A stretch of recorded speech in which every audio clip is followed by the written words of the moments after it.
Hello everyone. இன்னைக்கு லெசனில் நம்மளை பற்றி மித்தவங்க கிட்ட சொல்லும்போது எப்படியெல்லாம் சொல்லலாம். இப்போது ஃபார் எக்ஸாம்பிள் உங்களை பற்றி சொல்லுங்கள் அப்படின்னு யாராவது சொல்கிறாங்கன்னா, நான் எப்படிப்பட்ட ஆள் அப்படின்னு சொல்லிட்டு நீங்கள் மித்தவங்ககிட்ட சொல்லணும்னா என்ன மாதிரியான வார்த்தைகள்லாம் நம்ம பயன்படுத்தலாம் அதுக்கு அப்படின்னு சொல்லிட்டு பார்க்கலாம். ஃபர்ஸ்ட் ஒன், எனக்கு வீட்டில் இருக்கிறதுக்கு தான் ரொம்ப பிடிக்கும். நான் வீட்டிலே அந்த வீட்டு சூழ்நிலையே இருக்கிறது தான் எனக்கு ரொம்ப பிடிக்கும். வெளியே போகலாம் பிடிக்காது. அந்த மாதிரியான ஒரு ஆள் அப்படின்னு சொல்கிறதுக்கு I am a home bird. I am a home bird அப்படின்னு சொல்லலாம். நெக்ஸ்ட் ஒன், கல்யாணம் ஆகாமல் தனியாக இருக்கிறவங்கள ஐ எம் சிங்கிள் அப்படின்னு சொல்லலாம். இது கல்யாணம் ஆனவங்கள ஐ எம் மேரிட் அப்படின்னு சொல்லலாம். நெக்ஸ்ட் ஒன், நான் ரொம்ப நம்பிக்கையான ஆள், என்னை நம்பி நீங்கள் என்ன வேணாலும் செய்யலாம், நான் ரொம்ப நம்பிக்கையான ஆள் அப்படின்னு சொல்கிறதுக்கு I M trust worthy. I am trust worthy அப்படின்னு சொல்லலாம். நெக்ஸ்ட் ஒன், நான் நடைமுறைக்கு ஏற்ற மாதிரி வாழ்கிற ஒரு ஆள், நடைமுறையில் என்ன சாத்தியமோ அதுக்கேற்ற மாதிரி வாழ்கிற ஆள் அப்படிலாம் சொல்கிறதுக்கு ஐ எம் ப்ராக்டிக்கல் அப்படின்னு சொல்லலாம். நெக்ஸ்ட் ஒன், நான் ரொம்ப சாந்தமான ஒரு ஆள், ரொம்ப அமைதியாக இருந்துக்குவேன், எல்லார்கிட்டையும் ரொம்ப பாந்தமாக நடந்துக்குவேன் இப்படிலாம் சொல்லணும்ல. ஸோ அந்த மாதிரி நான் அப்படிப்பட்ட ஆளுன்னு சொல்கிறதுக்கு I am very polite. I am polite அப்படின்னு சொல்லலாம். நான் ரொம்ப இறக்க குணம் படைச்ச ஆள் அப்படின்னு சொல்கிறதுக்கு ஐ எம் கைண்ட் அப்படின்னு சொல்லலாம். நான் ரொம்ப தாராளமாக செலவு பண்ணுவேன், தாராளமாக எதுனாலும் பண்ணுவேன் அப்படின்னு சொல்கிறதுக்கு, முக்கியமாக பண விஷயத்தில் தான் ரொம்ப தாராளமாக பண்ணுவோம் அப்படின்னு சொல்கிறதுக்கு I M generous. I am generous அப்படின்னு சொல்லலாம். நெக்ஸ்ட் ஒன், நான் ரொம்ப தன்னம்பிக்கையான ஒரு ஆள், எனக்கு ரொம்ப தன்னம்பிக்கை இருக்குது அப்படிலாம் சொல்கிறதுக்கு ஐ எம் கான்ஃபிடென்ட் அப்படின்னு சொல்லலாம். நெக்ஸ்ட் ஒன், நான் எந்த விஷயத்தையும் ரொம்பலாம் பெருசாக ரொம்ப சீரியஸாக எடுத்துக்கவே மாட்டேன், எதுனாலும் ஓகே பரவாயில்ல அப்படின்ற மாதிரி எடுத்துக்குவேன், அந்த மாதிரி மனப்பான்மையோட ஒரு ஆள் அப்படின்னு சொல்கிறதுக்கு I M easy going. I am easy going அப்படின்னு சொல்லலாம். நெக்ஸ்ட் ஒன், எனக்கு டக்குன்னு கோவம் வந்துடும், யாராவது ஏதாவது சொன்னால் போதும் உடனே எனக்கு கோவம் வந்துடும். சில பேர் எனக்கு கோவம் வரும்னு சொல்கிறதையே ரொம்ப பெருமையாக சொல்லிப்பாங்க. ஸோ எனக்கு உடனே கோவம் வந்துடும், எனக்கு ரொம்ப சீக்கிரம் கோவம் வரும் அப்படிலாம் சொல்கிறதுக்கு, நான் ஒரு முன்கோபி அப்படிலாம் சொல்கிறதுக்கு ஐ ஆம் ஷார்ட் டெம்பர்ட். ஐ ஆம் ஷார்ட் டெம்பர்ட் அப்படின்னு சொல்லலாம். நெக்ஸ்ட் ஒன், எனக்கு காலையில் எந்திரிச்சு தான் எல்லா வேலையும் செய்ய பிடிக்கும். காலையில் நான் ரொம்ப ஃப்ரெஷ்ஷாக எல்லாம் செய்வேன், காலையில் சீக்கிரமாக எந்திரிக்க பிடிக்கும், காலையில் நேரத்தில் எல்லா வேலையும் செய்கிறதுக்கு பிடிக்கும் அப்படிலாம் சொல்கிறவங்கள ஐ ஆம் அ மார்னிங் பர்சன்.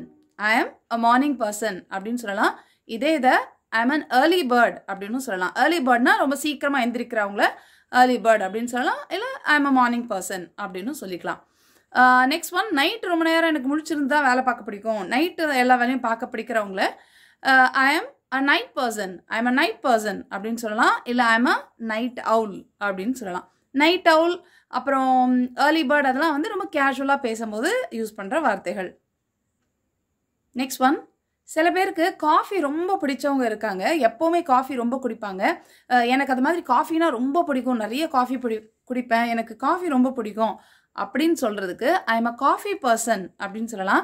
இந்த காஃபி பர்சன் அப்படிங்கிறதுலாம் டிக்ஷனரியிலலாம் நம்மளால் கண்டுபிடிக்க முடியாது இந்த மாதிரி வார்த்தைகள் எல்லாம். இதெல்லாம் சும்மா கேஷுவலாக நம்மளாவே உருவாக்கிக்கிட்ட வார்த்தை, நம்மளை பற்றி நம்ம அடுத்தவங்களுக்கு சொல்கிறதுக்கு இதெல்லாம் ரொம்ப கேஷுவலாக அக்செப்டட் தான்.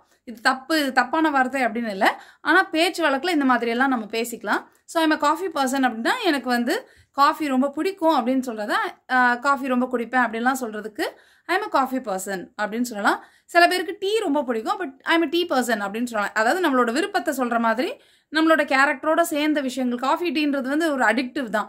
ஸோ ரொம்ப பழக்கம் இருக்கிறவங்க நிறைய குடிப்பாங்க. ஸோ அந்த மாதிரி இருக்கிறதுனால ஐ am a coffee person, I am a tea person அப்படின்னு சொல்லலாம். நெக்ஸ்ட் ஒன், யாராவது ஒருத்தர் அவங்களுக்கு எந்த ஒரு கெட்ட பழக்கங்கள் இல்லை, அதாவது ஸ்மோக் பண்ண மாட்டேன், நான் ஆல்கஹால்லாம் சாப்பிட மாட்டேன், இந்த மாதிரி இருக்கிறாங்க, எந்த ஒரு கெட்ட பழக்கமும் இல்லாத ஆள் நான் அப்படின்னு சொல்லணும்னா ஐ am a tea toddler. I am a tea toddler அப்படின்னு சொல்லலாம். நெக்ஸ்ட் ஒன், நான் ரொம்ப ஜாலியான ஆள் அப்படின்னு சொல்லணும்ல, நான் யார்கிட்டனாலும் ரொம்ப சகஜமாக பேசுவேன், விளையாட்டுத்தனமாக பேசுவேன், ரொம்ப சிரிக்க வச்சுட்டு அப்படி பேசிகிட்டு இருப்பேன் அப்படின்லாம் சொல்லுவோம்ல, அந்த மாதிரி இருக்கிறவங்க ஐ ஆம் ஜோவியல் அப்படின்னு சொல்லலாம். ரொம்ப ஜோவியலாக இருப்பேன் நான் அப்படின்னு சொல்லலாம். ஜோவியல்னா இந்த மாதிரி ரொம்ப சிரிக்க வச்சுக்கிட்டு ரொம்ப விளையாட்டுத்தனமாக பேசிகிட்டு இருக்கிறவங்கள ஐ ஆம் வெரி ஜோவியல் அப்படின்னு சொல்லலாம்.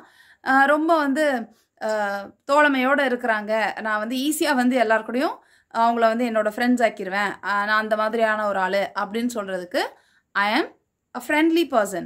I am a friendly person அப்படின்னு சொல்லலாம்.